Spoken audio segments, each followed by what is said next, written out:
Bonjour Monsieur Chevrier, donc aujourd'hui nous sommes le mardi 20 février 2024. Pour donner suite un petit peu à la vidéo que nous avons fait la semaine dernière, où vous nous avez évoqué en fait les risques de conflit nucléaire entre la Russie et les pays de l'OTAN. Aujourd'hui, je pense que vous allez plutôt développer le côté protection population civile, justement en cas de conflit nucléaire qui peut être très proche, puisque selon vos prévisions, ça peut être entre février et mars 2024 ou 2025.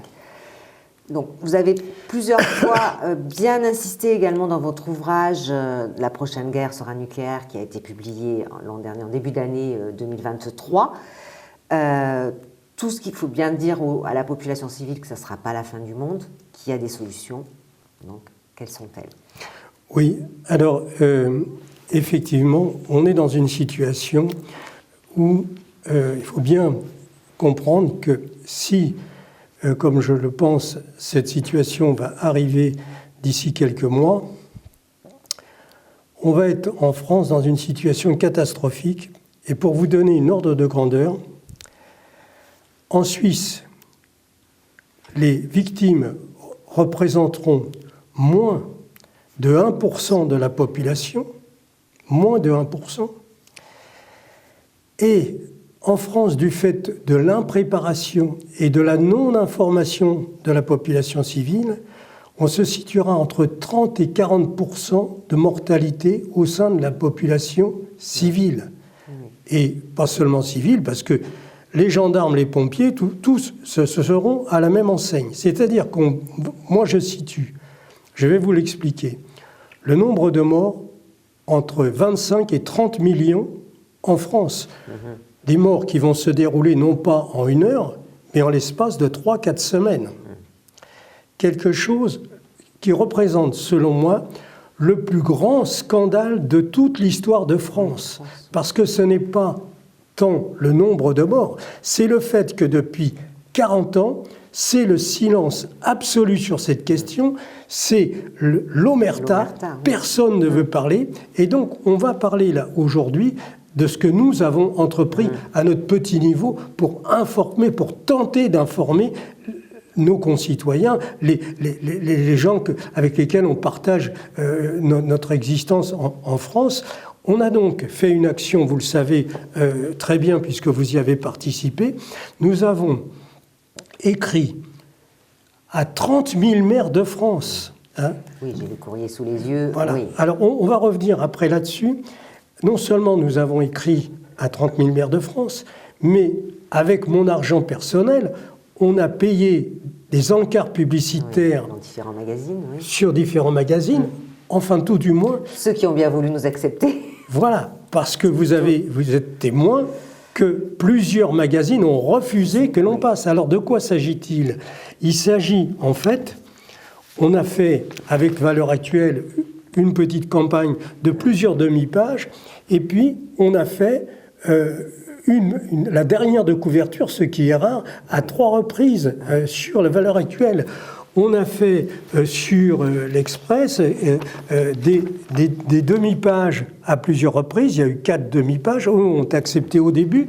Et puis ensuite, la direction de l'Express a changé. Et l'ordre a été surtout ne pas faire la promotion du livre « La prochaine guerre sera nucléaire ». On a fait des demi-pages sur le Figaro Magazine.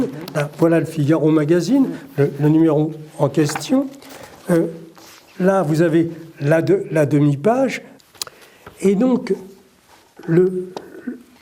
la chose incroyable, c'est alors que vous savez que moi je fais ça d'une façon bénévole. Qu'est-ce que je pourrais faire de plus important dans ma vie que d'essayer de sauver quelques milliers de personnes? Rien. Donc ça vaut la peine. À l'âge où je suis, je peux me permettre ça parce que ma vie, elle est derrière moi et surtout, j'ai pas de souci d'avenir, si vous voulez, au niveau matériel, hein, tout du moins. Donc, alors, on va regarder un petit peu comment les choses pourraient se dérouler parce que la vraie catastrophe, c'est... Alors, je vous coupe. Oui. Quand vous parlez de la Suisse de 1%, enfin, je pense qu'il faut préciser à toutes les personnes qui nous regardent pourquoi C'est-à-dire, vous n'avez pas prononcé le mot d'abri. Oui, alors évidemment, c'est la clé en fait. Si vous voulez, les Suisses sont des gens pragmatiques, de bon sens. Vous voyez, il ne faut pas aller chercher plus loin. Ils se sont dit tout simplement, eh bien, les bombes atomiques existent. Est-ce qu'on peut s'en protéger? Et comment fait-on? Si oui, est-ce qu'il y a un moyen? Eh bien, faisons-le. Et ils l'ont fait. C'est-à-dire qu'à partir des années 60, ils se sont rendus compte qu'eux n'avaient aucune raison d'être ciblés directement, mais qu'ils risquaient, bien que ce soit un pays neutre, de subir le rayonnement gamma des retombées radioactives. Et donc, ils ont construit sous toutes les maisons, à partir de 1960, c'était obligatoire, des abris dans le sous-sol, où les gens sont protégés des retombées radioactives, sont protégés éventuellement des produits chimiques que l'on pourrait envoyer. Enfin, ce sont des abris que l'on appelle NBC, nucléaires, bactériologiques, chimiques, avec des filtres, etc. Mais sans aller si loin, on aurait pu en France faire au moins des abris et surtout informer les gens du comportement à avoir, de l'attitude à avoir en cas de guerre nucléaire. Or, tout ça est caché. Vous savez que ça dépend, la protection civile dépend non pas du ministère des Armées, mais du ministère de l'Intérieur. D'où l'imbroglio, parce que les ministères des Armées a priorité sur le territoire lorsqu'il s'agit de la guerre, mais ne va pas intervenir au niveau de l'information sur la population civile. C'est donc le ministère de l'Intérieur. Qu'est-ce qui a été prévu? Pratiquement rien, si ce n'est que, vous allez voir, en fonction de la direction du vent, on envisage de déplacer des millions de personnes à gauche ou à droite. Alors, je vais vous faire voir au tableau comment les choses pourraient se dérouler. Donc, on a vu que, à mon sens, les Russes n'ont aucune raison de vouloir exterminer la population civile française. Bon. Par contre, ils veulent se protéger de tout ce qui représente un danger pour eux. Et ça, c'est bien naturel. Qu'est-ce qui représente un danger pour les Russes? Eh bien, ce sont les centres qu'il y a en France qui transmettent la directive depuis le palais de l'Élysée, ou tout du moins depuis le bunker de l'Élysée, passant par ces antennes qui sont des antennes de très basse fréquence qui donnent les directives aux sous-marins qui se trouvent en mer Arctique, dans l'océan Pacifique, etc., les sous-marins français qui sont porteurs d'engins. Donc, il est évident que toutes ces bases ont été répertoriées, elles sont cartographiées, et les Russes sont capables d'envoyer un missile Kinjal à 1 mètre près dans le bunker, parce que sous chaque, si vous voulez, camp, ici, vous avez là, les plus grandes antennes qu'il y a en France sont ici, à côté de Châteauroux, au sud de Châteauroux. Vous avez 13 antennes qui peuvent envoyer des messages aux sous-marins. La plus grande fait 350 mètres de haut, plus haute que la Tour Eiffel. Il y en a d'autres, il y en a 6 autres qui font 270 mètres, d'autres qui font 240 mètres. Tout ça, c'est... Donc là, ce n'est pas la peine de détruire les antennes. C'est vraisemblablement, c'est plus de... Il y a quand même 2 km de diamètre. Hein. Les antennes, je suis allé les voir. Donc, par contre, ce qui est très visible de la route, c'est l'entrée du bunker. Donc là, évidemment, avec les satellites, ils savent exactement où c'est. Et c'est là qu'ils enverront un missile. Et quand vous tuez toutes les personnes qui sont dans le bunker, c'est l'affaire d'une fraction de seconde, il n'y a plus aucun message qui arrive aux sous-marins. Donc s'il n'y a plus aucun message, aucun ordre de tirer, les sous-marins, eux, ils attendent l'ordre, il n'y a pas d'ordre. Voyez. Donc là, c'est très important, dans tous ces centres-là, où il y a des possibilités d'envoyer. Bien sûr, ici, la Bretagne, alors elle est servie. Il y a l'île Longue, avec la base de nos sous-marins. Il y a également des antennes, là encore. Et donc, tout ça, en fait, représente un danger pour la population civile. Parce que ce que nous ne savons pas, ce que je ne sais pas, c'est est-ce que les Russes ont décidé de détruire le bunker avec un missile à tête conventionnelle, auquel cas il n'y aurait pas de retombées radioactives, ou est-ce qu'ils vont mettre, pour une question de poids à transporter dans le missile, une petite charge nucléaire, parce qu'évidemment on divise le poids par 100, donc, ou 50, et donc ça on n'en sait rien. Mais à supposer, il faut prendre, si vous voulez, le principe de précaution, c'est de prendre des mesures en prenant le cas qui est le plus défavorable. Le plus défavorable, c'est quoi? C'est qu'ils mettent des têtes nucléaires au bout de leurs missiles Kijal, et dans ces cas-là, voilà ce qui se passe. Ici, c'est une explosion, là également, pratiquement dans la même seconde, et j'ai pris l'hypothèse d'un vent qui est le plus probable, qui vient du nord, et qui vient, quand on est sur l'Atlantique, la plupart du temps, c'est la direction de l'ouest. Donc, qu'est-ce qui se passe? Eh bien, l'explosion au sol, comme on l'a fait voir dans d'autres émissions, c'est un énorme trou qui va faire 200-300 mètres de diamètre selon la puissance. Et toutes ces dizaines de milliers de tonnes de terre vont être propulsées en altitude à 5000 mètres, vont former un nuage radioactif. Et là, tout ça va descendre avec le vent. Donc, les gens qui habitent à 50 km... vont avoir le temps de se rendre dans une cave, avoir le temps d'aller dans un parking, à condition qu'ils sachent ce qu'il faut faire. Or, tout ça est expliqué dans le livre, c'est très important. Et donc, là, alors, on prend ce cas de figure. J'ai pas voulu noircir le tableau. J'ai mis un nuage, vous voyez, qui serait minimisé. Mais il faut tenir compte que le poste de commandement de l'OTAN est à 40 km au nord de Londres. Alors là, de toute façon, je pense que les Russes, ils ont accumulé tellement, vous voyez, de colère, de haine contre tout le système anglais, qui est l'un des fers de lance du lobby financier mondial, avec, bien entendu, vous voyez ce que je veux dire. Donc, eux, ils ne vont pas leur faire de cadeaux. Ça, je peux vous dire qu'à Londres, certainement qu'il ne va pas rester grand-chose de Londres. Mais pour l'instant, on va se concentrer sur le poste de commandement. Il y a ensuite une autre ville qui est très importante, c'est Bruxelles. Alors Bruxelles, là, j'aimerais pas habiter à Bruxelles lorsque ça va péter. Et même pas à 20 km de Bruxelles. Ça va être terrible. Parce que l'Union européenne, les Russes, ils en ont ras-le-bol. Là, ils ne peuvent plus. Alors tout ça, ça va péter. Là, donc, imaginez, alors ce que les gens ignorent bien souvent, la grande majorité, c'est que quand ça pète sur Bruxelles ou quand ça pète sur Londres, eh bien, les habitants de Calais ont 2 heures devant eux pour se rendre dans un parking souterrain ou dans une cave et se protéger et y rester 72 heures ou un truc, à condition d'avoir, bien entendu, un petit compteur Gégère. Voilà. Donc, voilà un petit peu le tableau. Ça, c'est un tableau à minima.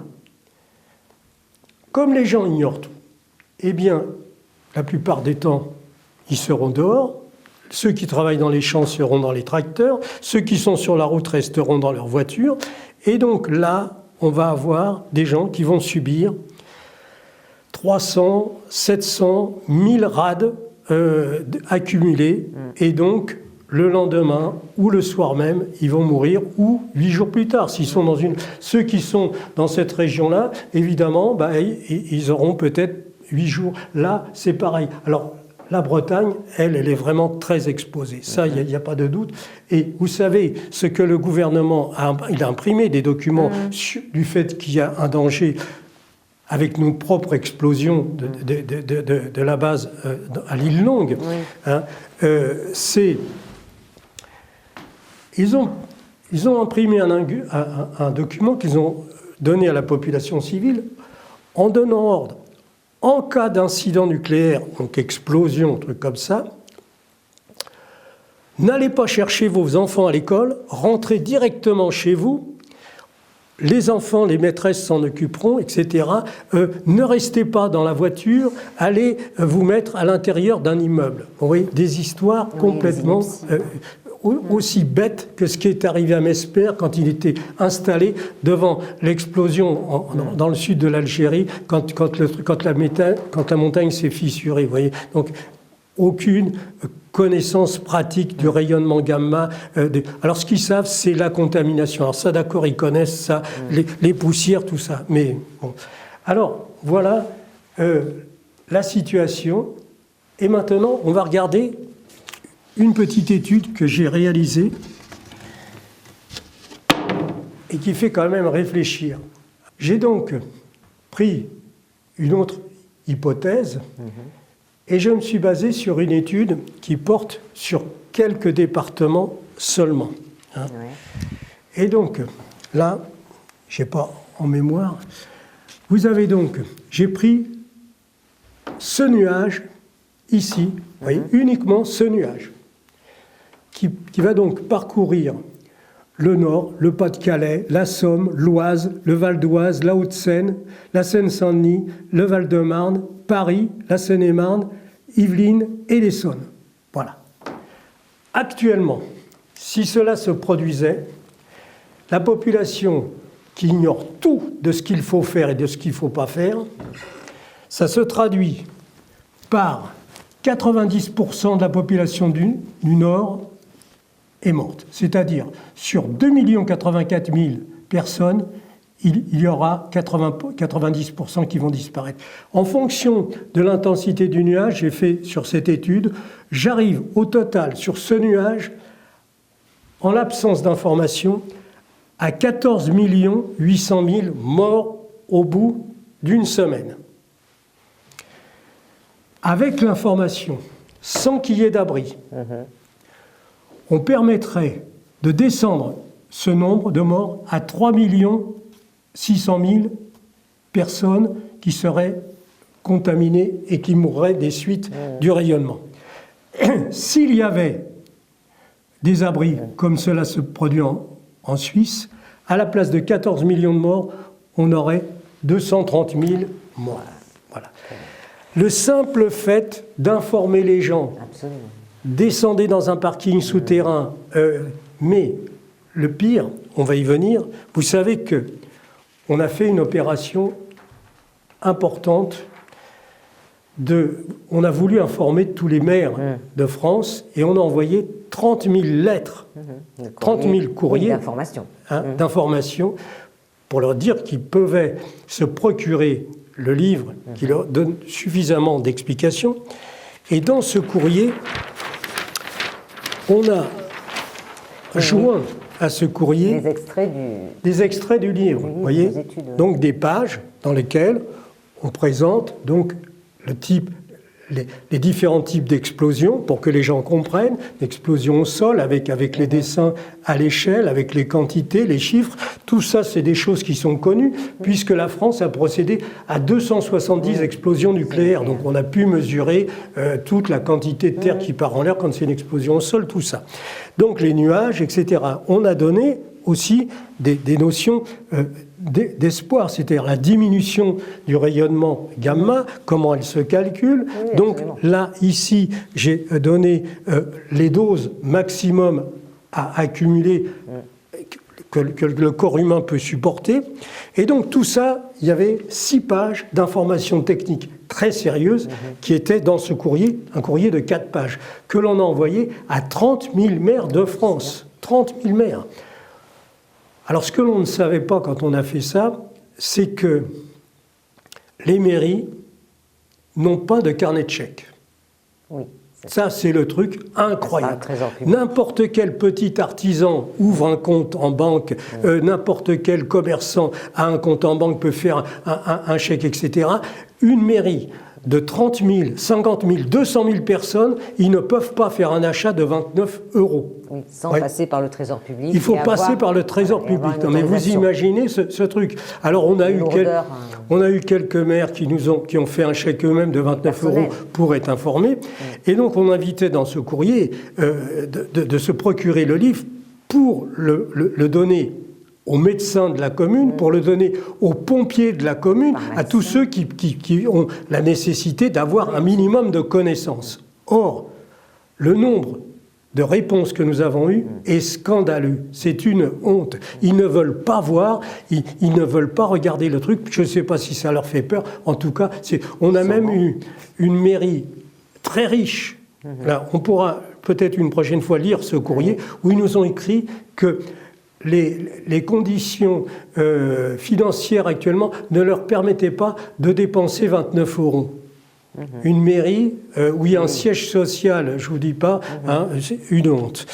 Et alors là, on va faire voir quelque chose. Vous savez que malgré tout, on a de temps en temps des retours, des choses en termes de commentaires sur les vidéos, tout ça, mais on a quelquefois des gens importants qui nous écrivent et qui comprennent le truc. Alors là, on a eu, en juillet dernier, on l'a remis parce que c'était une lettre manuscrite, le professeur Faya, qui est un grand monsieur, qui nous a adressé ce courrier. Et là, je vous demande de le lire parce que c'est quand même quelque chose qui fait voir que nos travaux, c'est du sérieux. Exactement.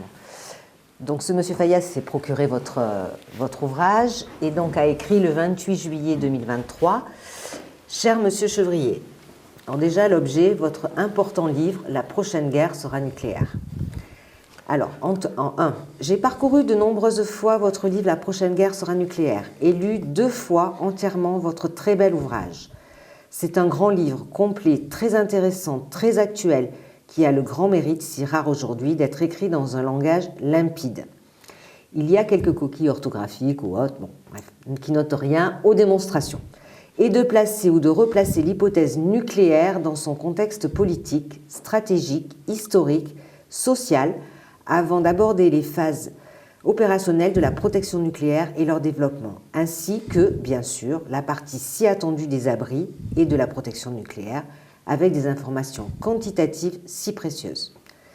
En numéro 2, il dit « Je me promets de vous joindre une petite note théorique sur la théorie du rayonnement et de son absorption par la matière qui pourrait vous intéresser et qui, à tout instant, permet de calculer le niveau de protection en fonction de l'épaisseur de matériaux et de sa nature. Les résultats théoriques sont de façon très convenable, conformes aux données de l'expérience que vous rapportez, et inversement. Et en 3, merci beaucoup, cher monsieur Chevrier, pour les importantes conclusions que vous apportez sur la dangerosité du rayonnement et des moyens pratiques de s'en garantir, qui démontrent, à l'encontre des idéologies dominantes, qu'il y a moyen de s'en protéger. Croyez bien, cher monsieur, à ma grande considération.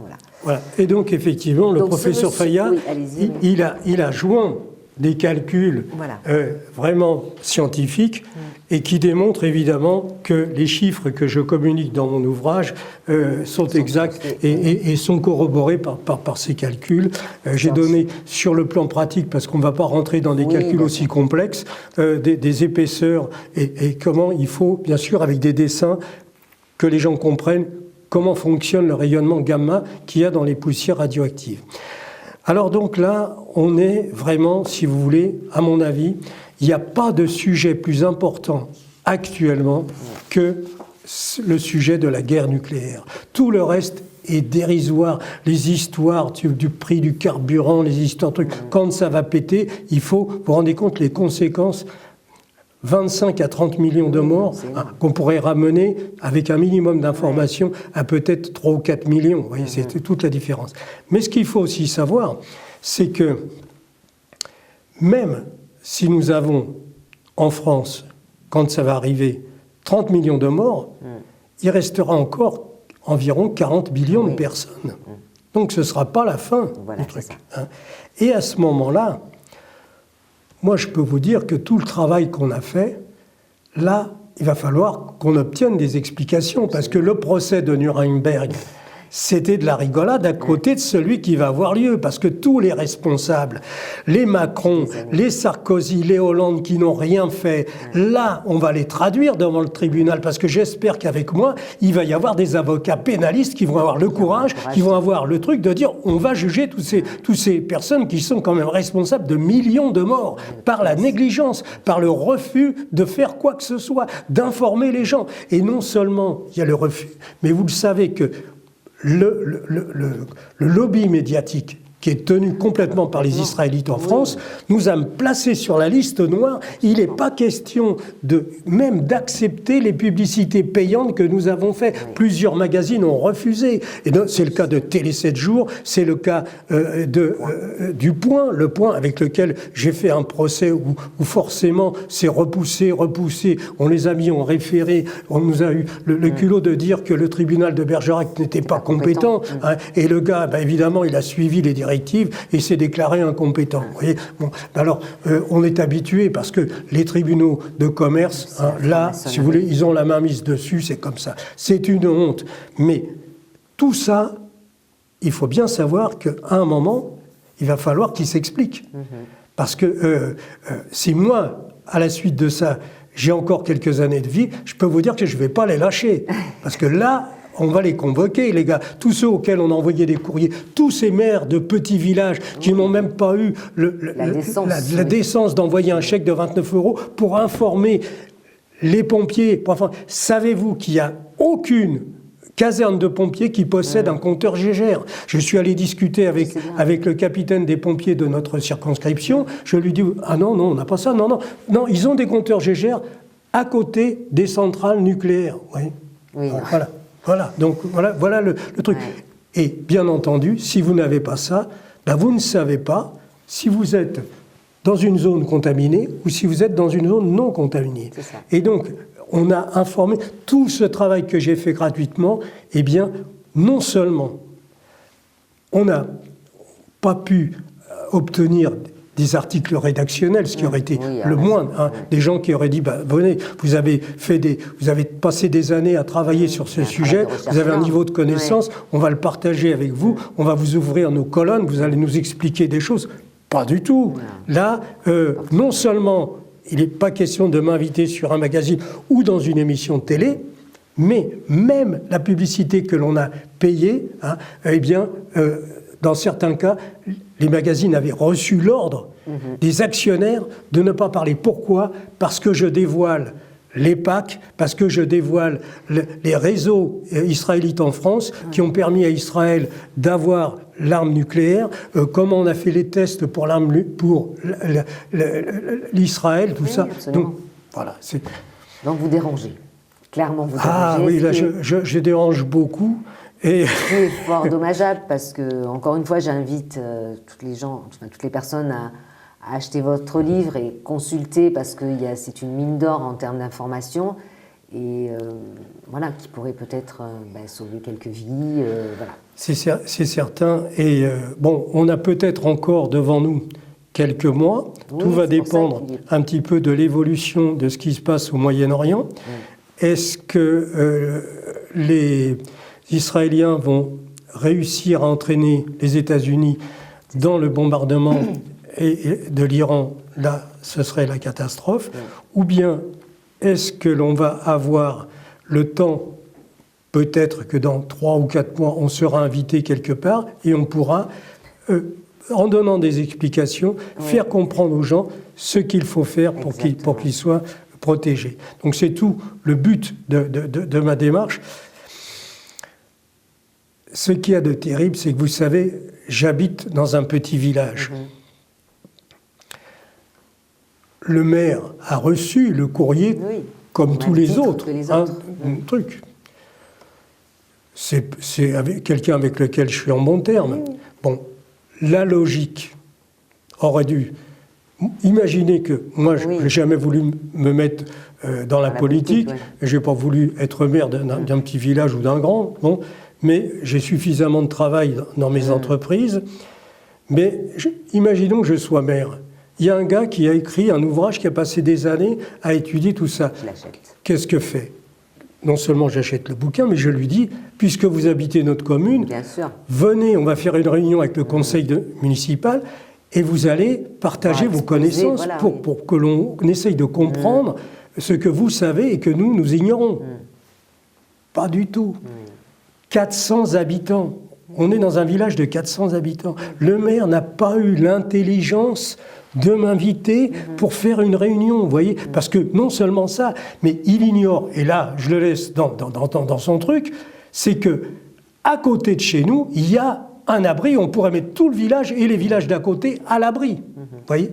Donc, il faudrait que je leur explique tout ça. Mais on ne m'invite pas, eh bien, qui se débrouille. Oui, voilà. c'est triste à dire, mais malheureusement, oui. Voilà. Et c'est pareil, si vous voulez, pas très loin de chez nous, il y a la ville de Périgueux. J'ai expliqué à un journaliste du Sud-Ouest, un journaliste enfin, qui est du même niveau que beaucoup d'autres, c'est-à-dire un niveau de nullité quasi absolue, puisque je lui envoie un livre et qu'il veut faire un reportage, il vient me voir, il n'a pas lu le livre. Comment voulez-vous qu'il me pose des questions, hein? Voilà. Et ensuite, qu'est-ce qu'il fait? Il tourne ça en dérision. Mais ce que je lui dis, et qu'il ne dit pas dans son article, c'est qu'à 20 km de Périgueux, il y a des carrières dans lesquelles on pourrait protéger toute la population de Périgueux, vous voyez, pendant 1 ou 2 semaines, le temps que la radioactivité diminue. Voilà à quel niveau nous sommes en France. C'est consternant. Il n'y a rien qui soit équivalent dans le monde. Il faut savoir que les Russes, bien sûr, ont tous des abris. Les Suédois ont tous des abris. Hein, et donc, il n'y a que la Belgique, la France, l'Angleterre, pas beaucoup, et l'Allemagne qui est comme nous. Parce qu'alors, eux, ça va être quelque chose. Hein. Là, avec les bases américaines qu'ils ont sur leur territoire, je n'ai pas voulu prendre sur la carte pour assombrir le tableau, faire les nuages qui pourraient venir d'Allemagne, mais c'est quelque chose d'énorme. Hein. Voilà. Donc, voilà un petit peu ce qu'on pouvait dire aujourd'hui. Ce sera surtout, pas là. oui, voilà, encore une fois, rassurer la population et dire qu'il y a des solutions. Il y a des solutions, mais il faudrait s'en occuper maintenant, parce qu'après, ça va être un peu tard. Vous savez, on a fait aussi, avec François Cottard, une série d'émissions que j'ai trouvées qui étaient vraiment de très bonne qualité. Malheureusement, les gens ont peur du sujet. On a eu très peu de vues. Très peu de vues. Et quand vous allez sur YouTube et vous voyez des vidéos qui ont 250 000 vues pour des idioties, là, on se demande vraiment si on ne marche pas sur la tête. Un petit peu. Voilà. Très bien. Merci beaucoup. Et puis à une prochaine fois, Monsieur Chevrillé. Au revoir. Très bien.